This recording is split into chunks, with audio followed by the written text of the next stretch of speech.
Good evening दोस्तों। जैसा कि हम लोग पढ़ रहे थे भारत में विदेशियों का आक्रमण, तो भारत में विदेशियों का आक्रमण के क्रम में हमने देखा प्राचीन काल में, मध्यकाल में, आधुनिक काल में। अब तक टोटल दोस्तों 22 आक्रमण हम लोग देखे थे। लेकिन हम लोग लास्ट क्लास में पढ़ रहे थे कि प्राचीन भारत में विदेशियों का आक्रमण, मतलब प्राचीन काल में भारत में कहाँ कहाँ से आक्रमण हुए हैं। तो इस दौरान दोस्तों हम लोगों ने देखा था सबसे पहले ईरान का आक्रमण। एग्जाम में भी पूछा जाता है कि प्राचीन भारत में सबसे पहले किसका आक्रमण हुआ, तो ईरान का आक्रमण। फिर दोस्तों यूनान का आक्रमण, फिर दोस्तों हिंद यवन का आक्रमण, फिर दोस्तों शक का आक्रमण, फिर दोस्तों पल्लव का आक्रमण और फिर कुषाण का आक्रमण। तो जनरली दोस्तों 4 आक्रमण हम लोग पढ़ लिए थे। आज हम लोग पढ़ेंगे पल्लव का आक्रमण और कुषाण का आक्रमण। उसके बाद हमारा प्राचीन भारत में विदेशियों का आक्रमण खत्म हुआ। फिर बाद के लेक्चर में देखेंगे दोस्तों मध्यकाल में और आधुनिक काल में देखेंगे। लेकिन आज हमारा टॉपिक है दोस्तों प्राचीन में। तो प्राचीन के तहत दोस्तों जैसे कि हम लोग आप देख सकते हो इस स्लाइड के माध्यम से दोस्तों आप देख सकते हो कि हम लोगों ने ईरानियों का आक्रमण, भारत में सबसे पहले ईरानी का आक्रमण हुआ। फिर यूनानी का आक्रमण जिसके तहत सिकंदर और सेलुकस निकोटर, इसमें दोस्तों देखे थे हम लोग किस प्रकार से। आपने दारा का देखा था दोस्तों, साइरस टू और दारा। फिर इसमें दोस्तों डेमेटेरियस और मीनांदर, और शक में सबसे महत्वपूर्ण राजा रुद्रदमन। तो दोस्तों पिछले वीडियो में हम लोगों ने ईरानी, यूनानी, हिंद यवन और शक देख लिए थे। आज दोस्तों हम लोग पढ़ेंगे पल्लव, कुषाण। तो आज 2 लेक्चर हम लोग देखेंगे दोस्तों। तो पल्लव और कुषाण के तहत दोस्तों देखोगे इनका राजनीतिक इतिहास उतना खास महत्वपूर्ण है नहीं। राजनीतिक दृष्टि से उतना महत्वपूर्ण है, उतने युद्ध नहीं किए हैं, ना ही कोई लड़ाइयां लड़े हैं।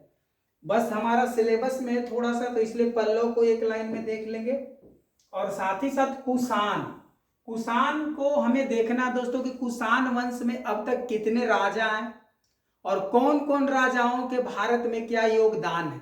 कुषाण में भी दोस्तों हम लोग राजनीतिक लड़ाइयां वगैरह नहीं देखेंगे, जनरली देखेंगे भारत में जब कुषाण आए, कुषाण भारत में ही बस गए, तो भारत के लिए इनका क्या योगदान रहा। जैसे देखोगे सबसे शुद्ध सोने का सिक्का किसने चलवाया, तो कुषाण ने चलवाया।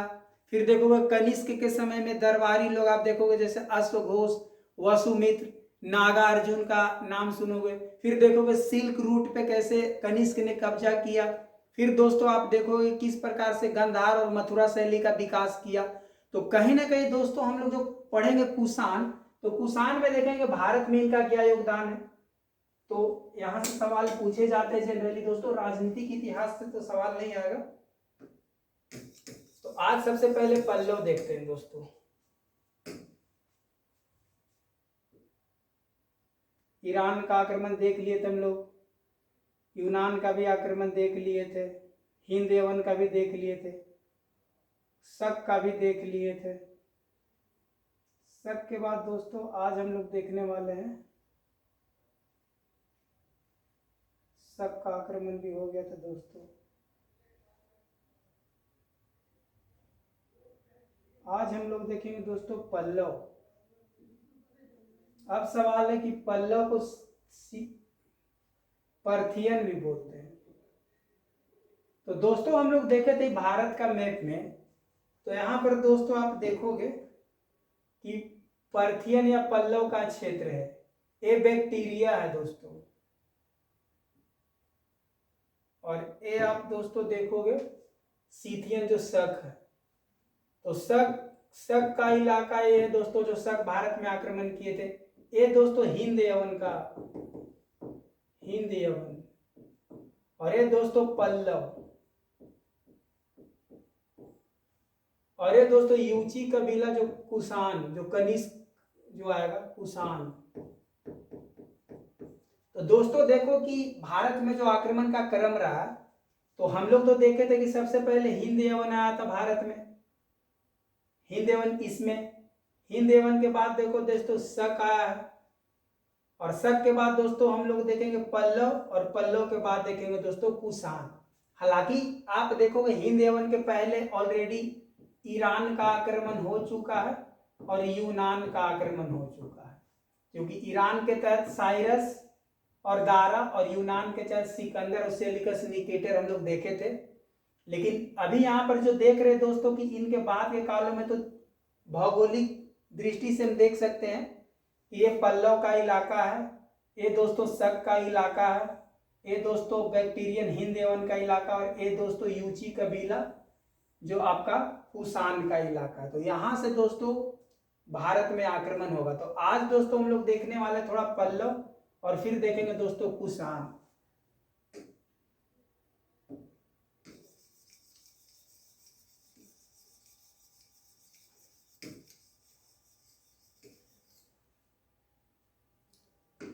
तो दोस्तों देखते हैं हम लोग सबसे पहले, यहां पर लिखा पार्थिया बोलो दोस्तों या पल्लव बोलो। जो पल्लव इसको भी बोल लो दोस्तों, पार्थियन भी बोल लो। ये बैक्टीरिया के पश्चिम में, अभी देखें बैक्टीरिया के पश्चिम में कैसे थे और कैस्पियन सागर के दक्षिण पूर्व में स्थित थे। तो दोस्तों इससे यही सवाल पूछेगा कि जो पल्लव का पहला राजा कौन है, तो मिस्र दाता प्रथम। ज्यादा महत्वपूर्ण राजाओं का है नहीं पल्लव में, उतना बड़ा ऐतिहासिक रूप में इनका खास योगदान नहीं रहा भारत में। फिर भी अगर पल्लव से पूछ लिया जाए तो पल्लव से 2-3 फैक्ट दोस्तों बहुत महत्वपूर्ण है। पहला है तो देख लिए दोस्तों कि बैक्टीरिया के कैसे, बैक्टीरिया के पीछे के इलाके में और कैस्पियन के दक्षिण पूर्व में रह रहे हैं। दूसरा इसका पहला जो राजा है दोस्तों उसका नाम है मिस्र दाता, बस यही याद रखना। और इससे ज्यादा पल्लव में मुझे नहीं पढ़ना है क्योंकि उतना ज्यादा महत्वपूर्ण है नहीं। तो बस दोस्तों एक लाइन में याद रखना है। दूसरा इंपॉर्टेंट पल्लव में याद रखना है दोस्तों कि जो बोनोनाज, बोनोनाज का एक नाम इसलिए याद रखना है दोस्तों क्योंकि जब हम लोग पढ़ रहे थे शक राजा, तो शक राजा मौ, भारत में जो पहला शाखा आया था पंजाब का शाखा, तो हम शक जब पढ़ा रहे थे तो बोले थे सबसे पहला शक राजा कौन आया था, तो पंजाब के क्षेत्र में जो पहला शक राजा आया था दोस्तों, वही राजा कौन है दोस्तों, मेओस या फिर मेयो। शक राजा है और यही शक राजा का ये समकालीन है बोनोनाज, ये दोस्तों पल्लव राजा है। तो पल्लव और शक दोस्तों देखोगे एक दूसरे का समकालीन है। तो बस यही इसमें एक महत्वपूर्ण फैक्ट है कि जो बोनानाज किसका समकालीन है, तो मौ राजा जो शक का पहला राजा जो भारत में आया, जो पंजाब का शाखा है, पिछले वीडियो में जिसके बारे में हम लोगों ने डिस्कस किया था। तो बस यही महत्वपूर्ण फैक्ट है दोस्तों, एक याद रखना है, बाकी इसमें ज्यादा कोई खास महत्वपूर्ण याद नहीं रखना। अब पल्लव का जो तीसरा राजा है गोंडो फर्नविस, फर्निस बोल लो, फर्नविस बोल लो दोस्तों। तो गोंडो फर्निस जो दोस्तों है, तो गोंडो फर्निस सबसे महत्वपूर्ण राजा पल्लव का। अभी तक पल्लव का हम लोग 3 राजा देखे, एक देखे मिस्र दाता प्रथम जो पल्लव राज का संस्थापक है, और दूसरा देखे बोनोनाज जो शक राजा मौ का समकालीन है, और तीसरा राजा है दोस्तों गोंडो फर्निस। गोंडो फर्निस इसलिए महत्वपूर्ण है क्योंकि इसका एक अभिलेख मिला है दोस्तों, पाकिस्तान के इलाके में इसका अभिलेख मिला तख्ते बही, इसलिए इंपॉर्टेंट हो जाता है। जो अभिलेख मिला है तख्ते बही, पूछा जाता है कि जो पाकिस्तान के इलाके में जो एक अभिलेख मिला पल्लव राजा का, तो कौन से राजा का अभिलेख मिला है, तो गोंडो फर्निस का अभिलेख मिला है। कहां मिला है, तो पाकिस्तान के इलाके में।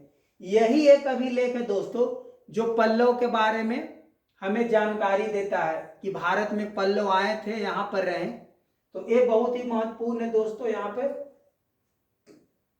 और यही जो राजा बाद में दोस्तों देखोगे कि इसी के काल में जो संत टोमस जो आते हैं, आप देखोगे दोस्तों संत टोमस इसी के काल में आएंगे, बाद में इसी के प्रभाव में आके आप देखो कि गोंडो फर्नविस ईसाई धर्म अपना लेता है। तो एक फैक्ट और भी इंपॉर्टेंट है दोस्तों यहाँ से। तो बस 3 राजा ही पल्लव में पढ़ना। थोड़ा सा हम लोग तख्त बही के बारे में देखते हैं कि आखिर इसका क्या रोल है, तो थोड़ा सा हम लोग स्लाइड में देखेंगे। स्लाइड में देखो दोस्तों, देखो तख्ते बही अभिलेख कौन से राजा का है, तो गोंडो फर्नविस का। किस इलाके में मिला है, तो पाकिस्तान के क्षेत्र में है। प्रथम ईसा पूर्व का किस भाषा में है? तो प्राकृत भाषा में। लिपि चूंकि पाकिस्तान के इलाके में, तो खरोष्टी लिपि। हम लास्ट क्लास में पढ़ाए थे कि पाकिस्तान के क्षेत्र में खरोष्टी लिपि, अफगानिस्तान के क्षेत्र में अरमाइक लिपि और ग्रीक के क्षेत्र में ग्रीक लिपि। तो यहाँ पर ही पाकिस्तान में मिला दोस्तों, तो लिपि हो जाएगा खरोष्टी लिपि। तो यहाँ से सवाल बन सकता है दोस्तों, थोड़ा ऊपर आते हैं, खरोष्टी लिपि है। विशेष क्या है दोस्तों? तो विश्व धरोहर स्थल के रूप में इसको घोषित किया गया। तख्ते बही का अर्थ होता पानी के झरने का सिंहासन। तो दोस्तों पल्लव से ज्यादा महत्वपूर्ण ऐतिहासिक पृष्ठभूमि है नहीं, तो इतना ही फैक्ट काफी है, इससे ज्यादा सवाल बनेंगे भी नहीं। अब हम लोग तो नेक्स्ट स्लाइड में देखेंगे दोस्तों कुषाण वंश। कुषाण का बहुत बड़ा रोल है भारत के क्षेत्र में और साथ ही साथ भारत के इतिहास में, तो उससे ज्यादा सवाल पूछे जाएंगे दोस्तों। ये देखो गोंदो फर्नेविस पंजाब के इलाके में था दोस्तों। तहसीला, हाँ एक पॉइंट और भी देख लो, गोंदो फर्नेविस की जो इन लोग जो था, पल्लव वंश का राजधानी कहाँ दोस्तों? तहसीला में था। गोंडो फर्नेविस का उत्तराधिकारी के बारे में बोला जाता है कि एब्डोगेसस और पकोरिस था, लेकिन दोस्तों इसमें कोई ऐतिहासिक विवाद का विषय है कि उत्तराधिकारी था कि नहीं था। बाद के कालों में देखोगे दोस्तों कि आखिर पल्लव का पतन कैसे हुआ, तो कोई बोलता है कि कुषाण, क्योंकि पल्लव के बाद कुषाण आएगा, तो कुषाण ने पल्लव को हराया। बाकी कहीं कहीं आप देखोगे तो कहता कि नहीं सातवाहन ने इनको हराया। तो या तो पल्लव कुषाण के द्वारा विस्थापित हुए या तो पल्लव सातवाहन के द्वारा विस्थापित हुए। तो आगे देखोगे वशिष्ठिपुत्र पुलमावी जो हम लोग पढ़े थे, उसका जिक्र नीचे में आप देखोगे यहाँ दोस्तों। थोड़ा सा यहाँ पर दोस्तों आप देखोगे कि जैसे एक लाइन में यहाँ कि पल्लव वशिष्ठिपुत्र पुलमावी जो हम लोग पढ़े थे दोस्तों, वशिष्ठिपुत्र पुलमावी वही है जो रुद्रदमन से 2 बार हारा था। रुद्रदमन से 2 बार हार गया था, लेकिन फिर भी रुद्रदमन के बेटी से विवाह किया था। याद आ रहा? वशिष्ठिपुत्र पुलमावी, और यही पुलमावी है जो किसको हराया है? पल्लव को। कहा जाता है कि सातवाहन वंश ने ही पल्लव को यहां से विस्थापित कर दिया, जबकि किन्हीं को कहना नहीं, कुषाणों ने पल्लव को विस्थापित करके और भारत में कुषाण वंश का स्थापना किया। तो 2 फैक्ट दोस्तों यहां से आप देख सकते हो। बाकी और महत्वपूर्ण फैक्ट है कि सेंट थॉमस गोंदो फर्नेविस के कार्यकाल में आया था और लास्ट में क्या किया था? ईसाई धर्म अपना लिया था। तो यहां से भी एक सवाल पूछ सकता है दोस्तों, आप देखोगे तो ये देखो दोस्तों, इसी के काल में सेंट थॉमस, इसी के काल में दोस्तों सेंट थॉमस ईसाई प्रचार करने आता, ईसाई धर्म का, और गोंदो फर्नी जो ईसाई धर्म को स्वीकार कर लिया था। तो एक पल्लव से क्वेश्चन पूछ सकता है कि भारत में जो है सेंट थॉमस किसके काल में आया था? तो पल्लव के काल में, गोंदो फर्नीस के काल में। तो यहां से एक सवाल बनाया जा सकता है दोस्तों। तो बस पल्लव से ज्यादा महत्वपूर्ण योगदान है नहीं भारत में, तो इससे ज्यादा हम लोग को पढ़ने की आवश्यकता है नहीं। अब सबसे ज्यादा दोस्तों कुषाण, कुषाण का भारत में बहुत बड़ा ही योगदान है। तो कुषाण से थोड़ा देखेंगे कुषाण क्यों महत्वपूर्ण है। कुषाण में देखो दोस्तों सबसे पहले महत्वपूर्ण राजा के बारे में देखेंगे। तो महत्वपूर्ण राजा में दोस्तों देखोगे तो कुषाण में दोस्तों यहां पर सबसे पहले कुषाण वंश आप देखोगे। तो महत्वपूर्ण राजा तो देखो दोस्तों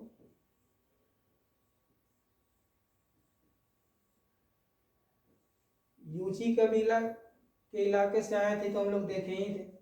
तो इधर से ही आए थे कुषाण।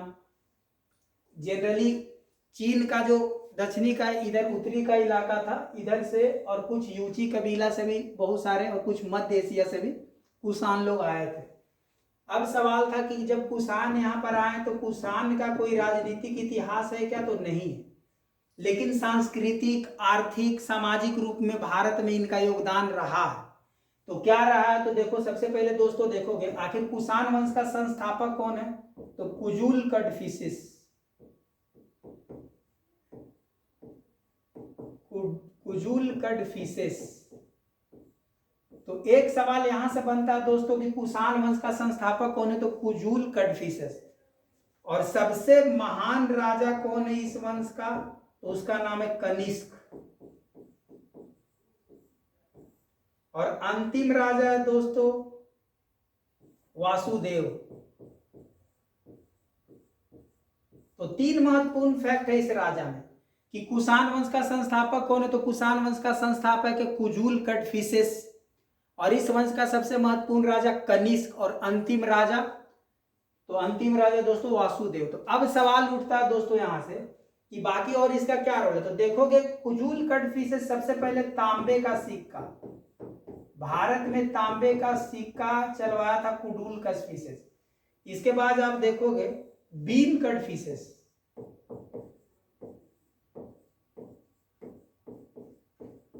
चार राजा का दोस्तों नाम याद रखना पड़ेगा। एक कुजूल कड़फिसेस जो कुषाण वंश का संस्थापक है, दूसरा बीम कड़फिसेस, यही है जो भारत में सोने का सिक्का चलवाया था, शुद्ध सोने का सिक्का। कहा जाता है कि सबसे पहले भारत में सोने का सिक्का हिंद एवं चलाए थे, जो लास्ट वीडियो में हमने देखा था।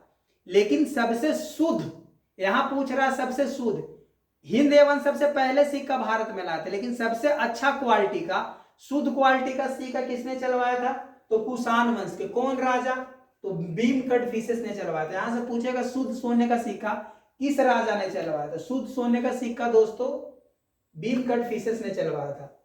फिर बाद में सबसे ज्यादा सोने का सिक्का दोस्तों देखोगे तो कनिष्क। और सोने के सिक्के पे दोस्तों देखोगे देवी के, देवता के मूर्तियां, पशु पक्षी के मूर्तियां, बहुत सारे इन लोगों सिक्कों में देखोगे। और पूछा जाता है कुषाण वंश का जो अंतिम राजा तो वासुदेव। तो दोस्तों आप देखोगे कि राजवंश से इतना सारा सवाल पूछा जा सकता है। बाकी कनिष्क सबसे महत्वपूर्ण क्यों है भारत में, तो इसलिए महत्वपूर्ण है दोस्तों कि बाद के कालों में आप देखोगे, तो बाद के कालों में दोस्तों आप देखोगे कि जो सिल्क रूट है दोस्तों, आप देखोगे भारत में जो सिल्क रूट है, सिल्क रूट पे सबसे पहले कब्जा करने वाला कौन था, तो कनिष्क ही था दोस्तों। सिल्क रूट आप देखो, इधर देखो दोस्तों, मध्य एशिया का इलाका, फिर इधर से होते हुए ग्रीक का इलाका, रोमन का इलाका, ऐसे होते हुए ये पूरा का पूरा इस इलाके पे दोस्तों कनिष्क का कब्जा था। सोचिए दोस्तों कि लगभग चीन का इलाका, तिब्बत का इलाका, इधर मंगोलिया का इलाका, इधर ईरान इराक का इलाका, इधर ग्रीक का इलाका, पूरे इलाके पे किसका कब्जा था, कनिष्क। तो सिल्क रूट पे कब्जा किया था, मतलब इसके माध्यम से जितने भी सिल्क के व्यापार होते थे, सबसे ज्यादा टैक्सेशन कलेक्शन कौन करता था, कनिष्क। तो कहीं ना कहीं सिल्क के रूप में भारत में इसका अच्छा योगदान रहा कनिष्क के। इसके अलावा आप देखो कनिष्क जो मथुरा शैली और गांधार शैली का जो मूर्ति का निर्माण हुआ है, तो कहीं ना कहीं कनिष्क का ही देने कि भारत में जो गांधार शैली और जो मथुरा शैली का जो मूर्ति कला का जो विकास हुआ है, तो कनिष्क के काल में ही इसका विकास हुआ। बाद के कालों में और देखो कनिष्क के दरबार में, तो कनिष्क के दरबार में दोस्तों जैसे आप देखो कि अश्वघोष, वसुमित्र, नागार्जुन, चरक, ये सब 4 महान विभूति है दोस्तों जो कनिष्क के ही दरबार में रहते थे। तो कहीं ना कहीं दोस्तों देखोगे कि भारत में इनका बहुत ही ज्यादा योगदान रहा है। तो अभी हम देखेंगे स्लाइड के माध्यम से कि इनका क्या योगदान रहा। तो दोस्तों आप देखोगे जैसे यहाँ पे भारत पे आक्रमण में, तो दोस्तों आप कुजूल कड़फिसेस आप देखो दोस्तों, देख सकते हो कुजूल कड़फिसेस क्यों इंपॉर्टेंट है दोस्तों, तो इसलिए इंपॉर्टेंट है क्योंकि भारत में कुषाण वंश का संस्थापक कौन है, कुजूल है।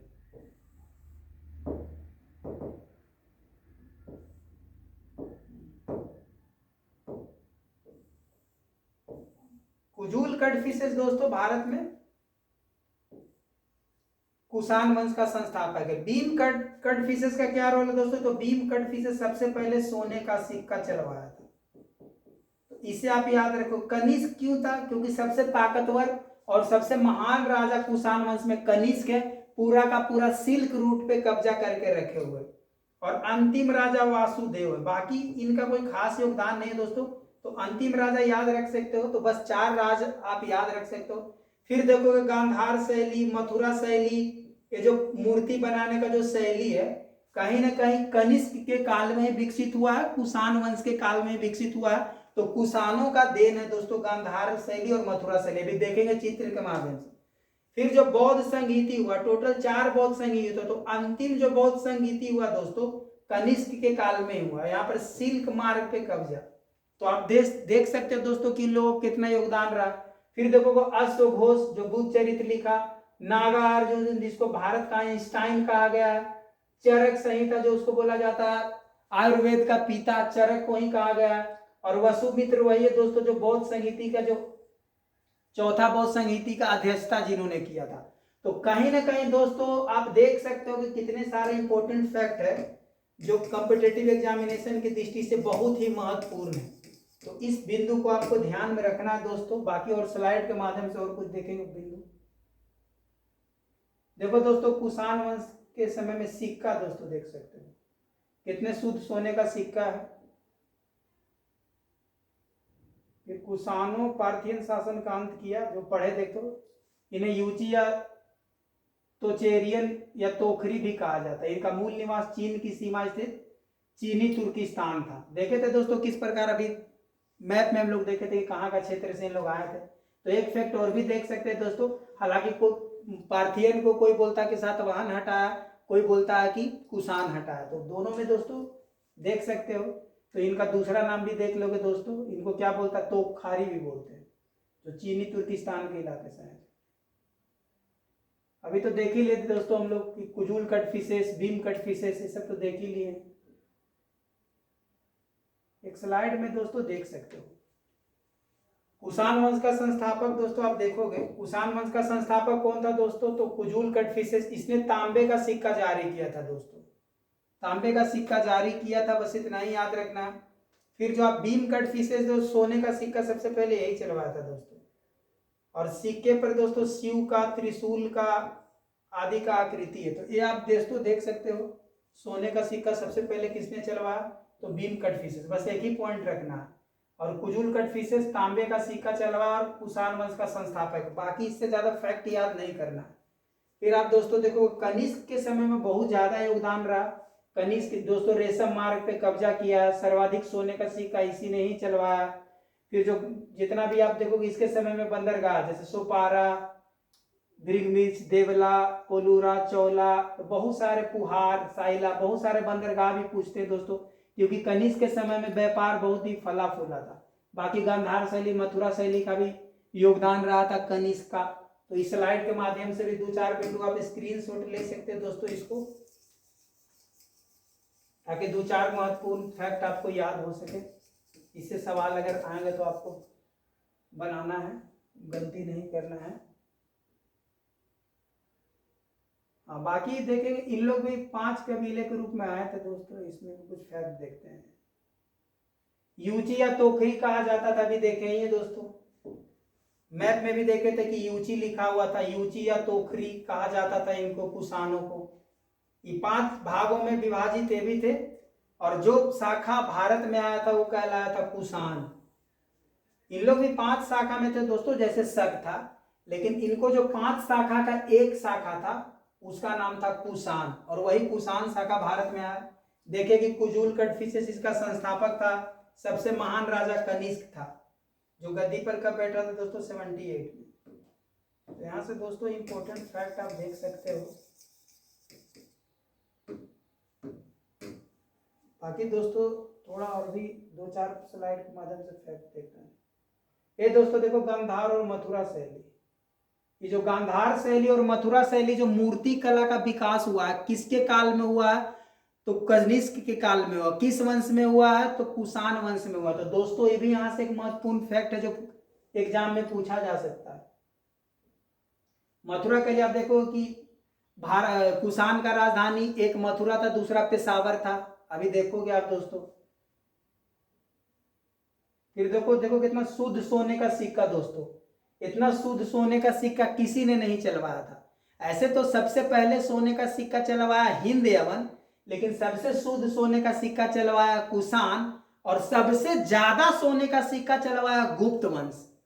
तो यहां दोस्तों ये 3 फैक्ट आप याद रखो।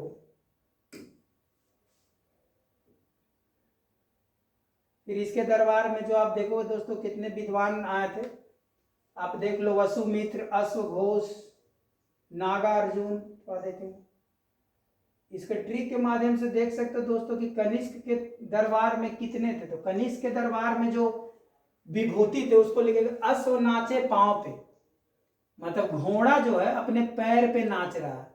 तो बोलो अश्व नाचे पांव पे। अश्व का मतलब हो गया अश्वघोष, जिसने बुद्ध चरित्र लिखा था दोस्तों।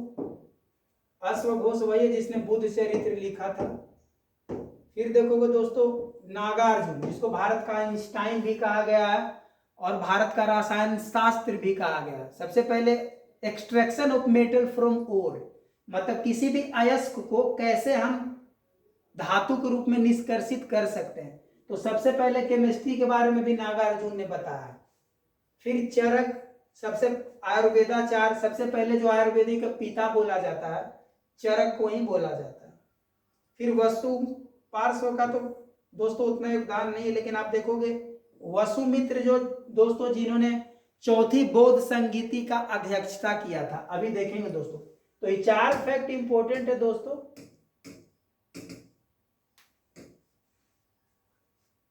और ये 4 फैक्ट आप देख सकते हो।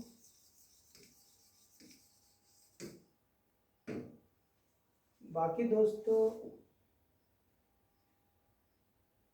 अश्वघोष, चरक, नागार्जुन, कुषाण सबसे प्रतापी कनिष्क। इसकी राजधानी दोस्तों, एक राजधानी पुरुषपुर पेशावर थी और दूसरा मथुरा। मथुरा से ही मथुरा शैली का जो विकास हुआ था, तो दूसरी राजधानी दोस्तों मथुरा था और पुरुषपुर जो पेशावर में पाकिस्तान के इलाके में दोस्तों। तो यहाँ से भी सवाल है। बाकी जो इनके 4 विभूति है उनसे सवाल देखते हैं दोस्तों थोड़ा, कि आखिर क्या योगदान रहा इतिहास में उनका। ये देखो मथुरा में जो कनिष्क का मूर्ति मिला दोस्तों, सिर कटा हुआ मूर्ति है उनका। फिर अश्वघोष दोस्तों, अश्वघोष के बारे में आप इतना याद रखो कि 3 की किताब इन्होंने लिखा है। एक लिखा है दोस्तों बुद्ध चरित्र, एक दोस्तों यहाँ पर लिखे हैं बुद्ध चरित्र, और दूसरा किताब है दोस्तों सौंदर्यनंद, और तीसरा सारीपुत्र जो एक नाटक प्रकरण है। तो अश्वघोष दोस्तों किसके दरबार में थे? कनिष्क के दरबार में थे। तो पूछा जाएगा कि इन्होंने कौन सा रचना किया, तो एक बुद्ध चरित्र, सौंदर्यनंद और सारीपुत्र। तो 3 इनका रचना है दोस्तों। इनसे ज्यादा इनके बारे में आपको जानने का आवश्यकता नहीं है। तो आप बस इतना याद रखना है कि कनिष्क के दरबार में थे और इनका क्या योगदान है। तो योगदान में दोस्तों बस ये 3 बुक आप याद रखना जिन्होंने कनिष्क के दरबार में रहने के दौरान लिखा था। तो एक विभूति कहाँ है दोस्तों, तो अश्वघोष के बारे में आप देख सकते हो। फिर देखो आप दोस्तों जो 4 संगीति हुआ है, आप देखो कि बौद्ध का जो 4 संगीति हुआ था, 4 संगीति कहने का मतलब कि बौद्ध कॉन्फ्रेंस दोस्तों, मतलब एक यहाँ पर जो क्या था कि एक जो यहाँ पर हेड है, हेड ऑफ द धार्मिक हेड होता है और बाकी सारे अनुयायी। जैसे मान के चलो कि यहाँ महात्मा बुद्ध है और बाकी इनके मानने वाले सारे एक जगह इकट्ठा हुए। तो आप देखो कि बौद्ध धर्म का जो विकास हुआ है, प्रथम बौद्ध संगीति, द्वितीय बौद्ध संगीति, तृतीय बौद्ध संगीति, चतुर्थ बौद्ध संगीति, तो हर सम्मेलन में कुछ न कुछ योगदान रहा था। जैसे मान ले सूत पिटक, विनय पिटक, अभिधम पिटक किस बौद्ध संगीति में हुआ? पहला बौद्ध संगीति कहाँ हुआ था? आप देखोगे अजात शत्रु के समय में पहला बौद्ध संगीति हुआ था, कालाशोक के समय में दूसरा बौद्ध संगीति हुआ था, अशोक के समय में तीसरा बौद्ध संगीति हुआ था, और कनिष्क के काल में दोस्तों चौथा बौद्ध संगीति हुआ था। तो यहाँ इंपॉर्टेंट इसलिए दोस्तों कि जो चौथा बौद्ध संगीति जो हुआ है, जो बौद्धिस्ट कॉन्फ्रेंस हुआ है, वो कनिष्क के काल में, और जो यहाँ पर इसका जो अध्यक्षता किया दोस्तों वसुमित्र, और यही वसुमित्र है दोस्तों जो इसके दरबार में है। तो वसुमित्र किससे जुड़ा हुआ? कनिष्क के जुड़ा हुआ, तो अध्यक्षता की है। तो कहीं ना कहीं दोस्तों यहाँ से सवाल पूछेगा कि चौथा बौद्ध संगीति किसके काल में? कनिष्क के काल में। अध्यक्षता किसने किया? वसुमित्र, तो इन्हीं के दरबार में। बाकी तो अजात शत्रु के समय में दोस्तों पहला हुआ था राजगीर में, महाकश्यप के अध्यक्षता किए थे। दूसरा कालाशोक जो वैशाली में हुआ था, साबा कामी इसकी अध्यक्षता किए थे। और तीसरा दोस्तों अशोक के काल में हुआ था पाटलिपुत्र में, और मोगलीपुत्र इसका अध्यक्षता किए थे। तो ये क्रम में दोस्तों की कौन अध्यक्षता किए थे, इसमें कहां पर हुआ था, और ये दोस्तों राजा कौन थे, और ये दोस्तों ईस्वी दिया हुआ कि किस किस ईस्वी में हुआ। तो इसका आप दोस्तों आप स्क्रीनशॉट ले सकते हो, क्योंकि बहुत ही महत्वपूर्ण है। मैच द फॉलोइंग, इससे यूपीएससी और स्टेट पीएससी से क्वेश्चन पूछा जा सकता है दोस्तों, और बीपीएससी में खास करके इसे सवाल बनाए जा सकते हैं। तो इसको आप ध्यान में रखना दोस्तों, ये ऐसे इंपॉर्टेंट फैक्ट है। फिर दोस्तों देखो चरक इन्हीं के दरबार में थे। तो बस चरक का यही है, आपको याद रखना कि चरक संहिता आयुर्वेदिक का पिता, इनको बोला जाए आयुर्वेदाचार्य। आयुर्वेदिक के जनक, आयुर्वेदिक के पिता कौन है, तो चरक है। किनके दरबार में है, तो कनिष्क के दरबार में है। बस इतना ही आपको दोस्तों याद रखना, इससे ज्यादा आपको फैक्ट नहीं याद रखना है। फिर दोस्तों देखोगे नागार्जुन भी इन्हीं के दरबार में था। तो नागार्जुन, भारत का आइंस्टाइन किसे कहा जाता है, तो भारत का आइंस्टाइन नागार्जुन को कहा जाता है दोस्तों। थ्योरी ऑफ रिलेटिविटी जो आइंस्टाइन दिए है, तो थ्योरी ऑफ रिलेटिविटी का कॉन्सेप्ट सबसे पहले नागार्जुन ही अपने किताब में दिए, सापेक्षता का सिद्धांत। तो कहीं ना दोस्तों भारत का आइंस्टाइन इन्हीं को कहा जाता है। और साथ ही साथ भारत का केमिस्ट भी कहिए, क्योंकि किसी भी धातु, किसी भी अयस्क से धातु को कैसे निकाला जाता, मान ले सोना है, सोना में वो सारा इम्प्यूरिटी, तो इम्प्यूरिटी को आप कैसे शुद्ध करके सोना निकालोगे, चांदी निकालोगे। तो मेटलर्जी का आप बोलोगे क्या है, फादर है। मेटलर्जी का फादर है कौन है, नागार्जुन। तो एक सवाल यहां से भी बनेगा, अभी कनिष्क के काल में ही है दोस्तों।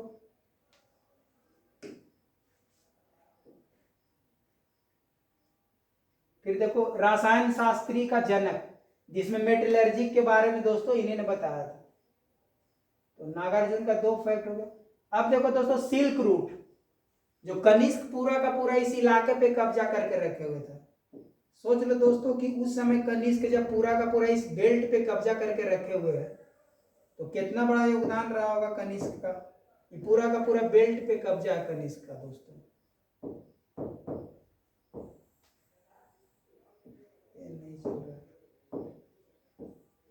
तो दोस्तों आप देखो कि पूरा का पूरा सिल्क रूट है, इंडिया का इलाका, और कनिष्क का कब्जा लगभग इस रूट से भी सिल्क जा रहा है, इस रूट से जा रहा है। इधर आप मंगोलिया होते हुए, मध्य एशिया होते, पर्सिया, ईरान होते हुए, ग्रीक होते हुए, ये पूरे रास्ते पे दोस्तों कनिष्क का कब्जा है। और अभी फिलहाल में देखोगे सिल्क रूट पे, तो आप देखोगे चाइना का कब्जा है। तो सोचो कि समय भारत का राजा है कनिष्क और सिल्क रूट पे कब्जा किए हुए। तो प्राचीन इतिहास से हम लोग देख सकते हैं कि कितना इंपॉर्टेंट महत्व रहा था कनिष्क का। अब दोस्तों थोड़ा आगे देखते हैं और इनका, हाँ अब देखो दोस्तों इनके समय में कौन सा संवत, यहाँ पर कहने का मतलब कि एक नया ईस्वी का शुरुआत, एक नया साल का शुरुआत। तो एक नया साल का शुरुआत देखो तो सबसे पहले दोस्तों विक्रम संवत दोस्तों जब हम लोग पढ़ रहे थे, तो मालवा का राजा या उज्जैन का जो राजा था, मालवा का राजा या उज्जैन का राजा जिसका नाम था विक्रम, तो सबसे पहले शक को हराया था। शक को सबसे पहले जो दोस्तों हम लोग पढ़े थे कि मालवा में रहता था पिछले क्लास में, जिसको विक्रम ने हराया था मालवा का राजा, तो वहां उन लोग भाग के शक मथुरा में आ गया था। तो जो लोग मथुरा में आ गए थे, पहले मालवा में थे, तो यहीं से विक्रम संवत का शुरुआत होता। तो यहाँ दोस्तों पूछेगा विक्रम संवत का शुरुआत किसने किया, तो मालवा के राजा विक्रम ने। लेकिन सवाल है शक संवत का शुरुआत किसने किया, तो शक संवत का शुरुआत दोस्तों कनिष्क ने किया। तो इसीलिए इंपॉर्टेंट हो जाता है क्योंकि कनिष्क से रिलेटेड है। तो कनिष्क के काल में दोस्तों शक संवत का शुरुआत होता है। फिर आप देखोगे इससे रिलेटेड फैक्ट देखो, कलचूरी का शुरुआत 248 एडी में, गुप्त संवत का शुरुआत 319 एडी में, हिजरी संवत दोस्तों जब देखोगे आप इस्लाम धर्म पढ़ोगे तो जब मक्का से मदीना की ओर मोहम्मद पैगंबर साहब जब गए थे, तो मक्का से मदीना जाने को ही इन लोग क्या बोलते हैं, हिजरी संवत बोलते। तो यहां से एक नया ईस्वी का शुरुआत हुआ। और अकबर के समय में दोस्तों देखोगे 1582 में दिन ए इलाही, एक नया धर्म, एक नया सन, एक नया युग का शुरुआत हुआ था, जो सभी धर्मों का सार था, दिन ए इलाही। तो दोस्तों कहीं ना कहीं आप याद रख सकते हो। फैक्ट बहुत ही महत्वपूर्ण है, क्योंकि आप एक फैक्ट से कितना सारा फैक्ट याद कर सकते हो। तो आप देख सकते हो कि विक्रम संवत का शुरुआत, शक संवत का शुरुआत, कलचुरी का, गुप्त का, हिजरी का और दीन इलाही का। तो ये सारे दोस्तों इंपॉर्टेंट फैक्ट है, लेकिन हमारा जो आज का इंपॉर्टेंट है इससे रिलेटेड था कनिष्क से। अब आगे 2 फैक्ट देखते हैं दोस्तों। ये तो कुषाण देख ही लिए। तो दोस्तों आज के लिए इतना ही है। बाकी इससे आप किसी प्रकार का आपको लगता है कि कमेंट करिए, मुझे बताइए कि सर आप में ऐसा सुधार करने का आवश्यकता है। और चैनल को लाइक करिए, सब्सक्राइब करिए, कमेंट करिए, शेयर करिए, ताकि मुझे मोटिवेशन मिल सके। तो दोस्तों आज हमारा प्राचीन भारत में विदेशियों का आक्रमण समाप्त होता। बाकी नेक्स्ट वीडियो में हम लोग मध्यकाल में, पूर्व मध्यकाल में या फिर आधुनिक काल में देखेंगे। तो दोस्तों आप इसको दिमाग में रखो। और जो नए व्यूअर है, जो नए स्टूडेंट है, कृपया जाके पीछे का वीडियो देखिए। और मैं एक बार स्लाइड के माध्यम से आप लोगों को दिखा देना चाहूँगा कि हम लोग अब तक कितना कवर कर चुके हैं। तो हम लोग का दोस्तों यह था विदेशियों का आक्रमण। इसके तहत दोस्तों हम लोग देखे थे कि प्राचीन भारत में आक्रमण, फिर मध्य भारत में, मध्यकालीन भारत में आक्रमण, फिर आप देखोगे दोस्तों आधुनिक भारत में आक्रमण। तो टोटल हम लोग दोस्तों टोटल 22 आक्रमण देखे थे, जिसके तहत दोस्तों देखे थे आप यहाँ देखो आर्यों का आक्रमण, ईरानियों का आक्रमण, यूनानी का आक्रमण, हिंद एवं शक, पल्लव, कुषाण और हूण। तो आज हम लोग कुषाण तक पढ़े और इतना ही पढ़ते दोस्तों। बहुत बहुत धन्यवाद।